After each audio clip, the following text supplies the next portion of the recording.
I love that people enjoy our city and they want to learn about the city and partake in some of the things that we have.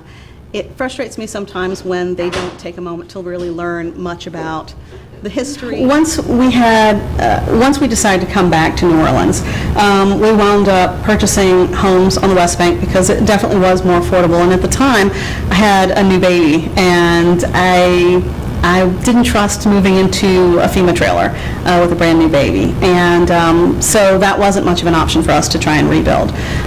Once houses started coming back, we did actually look into repurchasing a home on the East Bank, and preferably in Gentilly where we used to be, but the housing prices have gone up astronomically. When we first moved into Gentilly, me and my family, when I was a kid, we were living, when we first bought a house, when we were renting before that, I think we paid like $80,000 for the first home we were in. And that was one of the houses that got swept away. So to go back and try and find a house that was, 3 bedrooms, 2 bathrooms for $80,000, you can't find that anymore. And so that was a huge hurdle for us, not being able to recognize that we could not go back to those neighborhoods. So that wasn't really much of an option. We did find that a lot of people that we knew actually had moved to the West Bank, so we wound up moving out there. I actually do have some other family out on the West Bank too, and so that was a little bit of a consolation.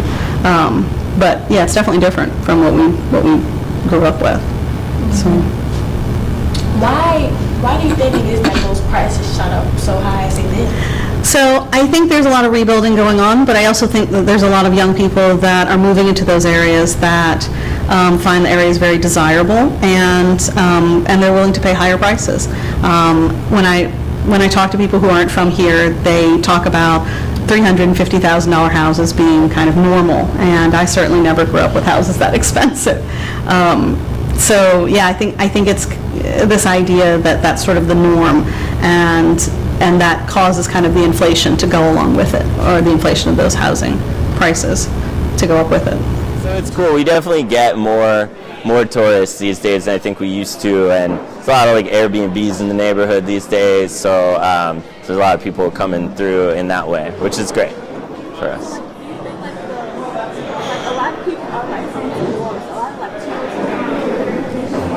They love the city, they love the culture. So like, what are your thoughts on like sort of like a lot of New Orleans? New Orleans? That's a hard one. Coming to New Orleans, what are your thoughts about it? What are my thoughts about it? I mean, I came here too. Yeah, I think I feel really lucky to have been like welcomed into this city, and to be able to open a restaurant in a city that's like so serious about their food and has so many traditions, and open something that's not New Orleans-y here and be appreciated for that has been really meaningful for me. And I think New Orleans has always had people come in from the outside, and but at the same time, there's just a rich culture of people who've been here a really, really long time, and so I think we're always welcoming of new people, but also always want to like respect the culture that's around me and that was here before I ever got here, and I hope that new people come in the city really appreciate that too.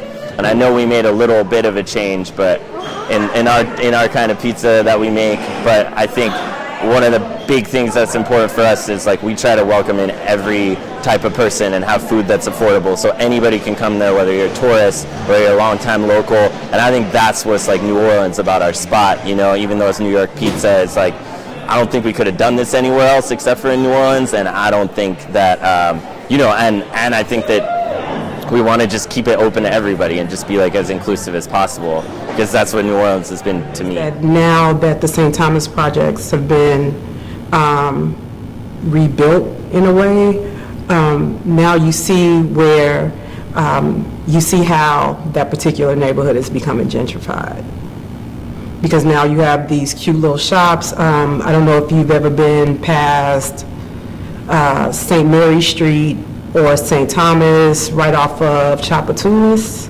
but they have mid-sized buildings that now have like Pizza Hut. They have all these little shops that small companies have leased, They also have new shops popping up.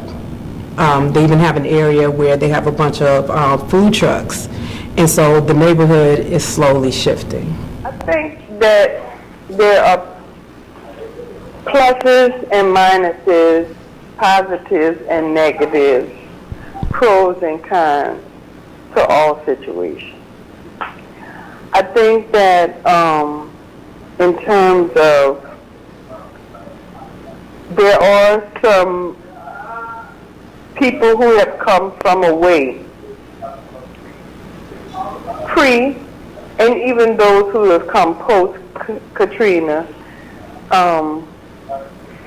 some genuinely have the city and its people's best interests in mind. I'm not going to say at heart. I would say in mind. However, there are some who have come, like many others, they call them disaster capitalists.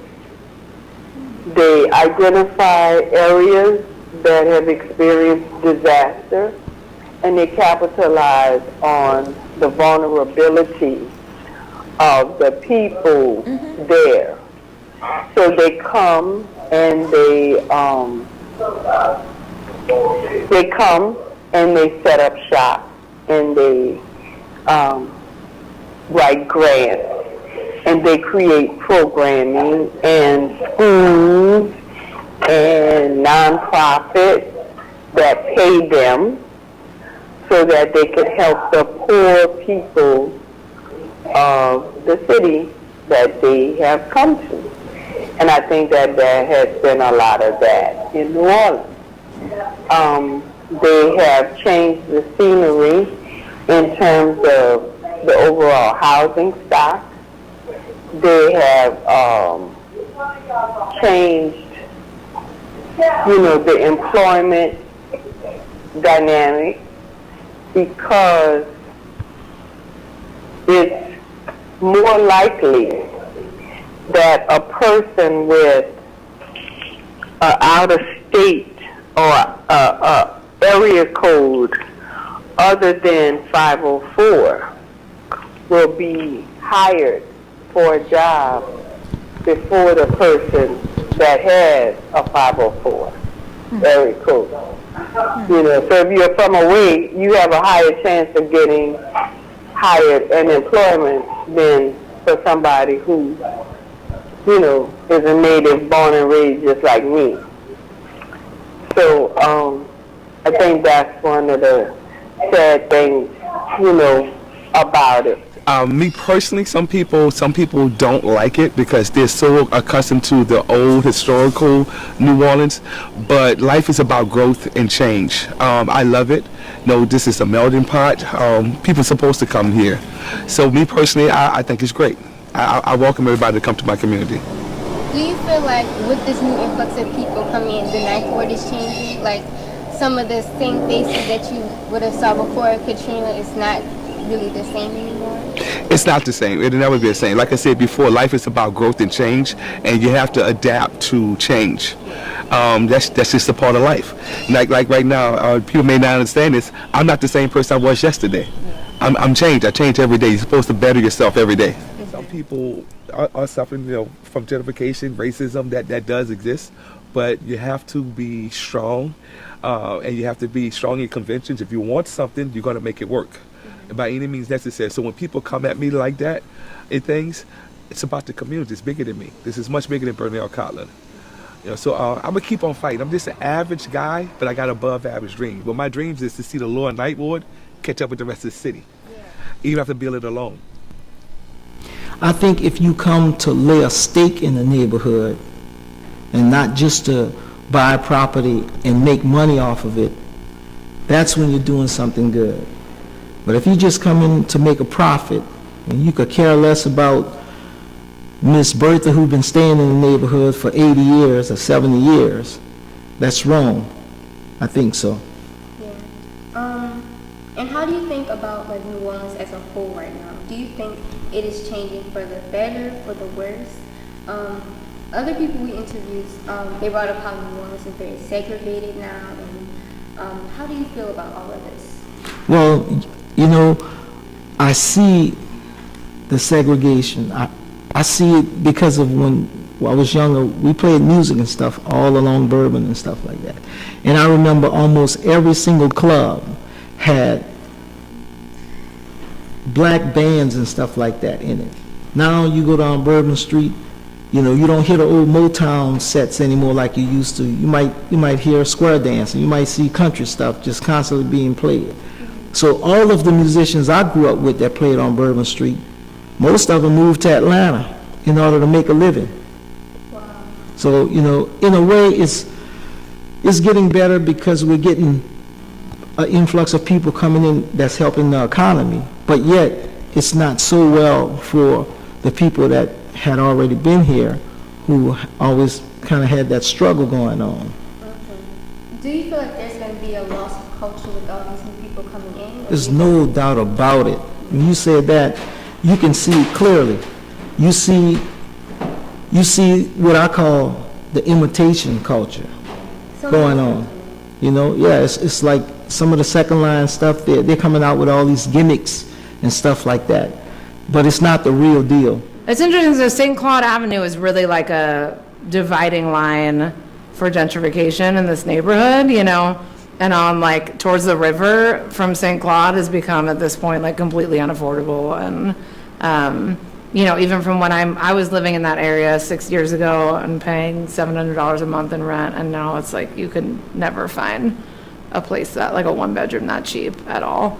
And then, so then on the other side is more low income still, although it's definitely getting more. And like, I also have to be honest that like I am a gentrifier, right? I mean, I bought a house on the other side of St. Claude. I moved down here as a white transplant with like access to wealth from my family, and having that kind of like security cushion and being able to buy a house because I had savings because of that, and also just because in New York you can get jobs with higher paying money, so I was able to save and all that. So it's a really complicated dynamic.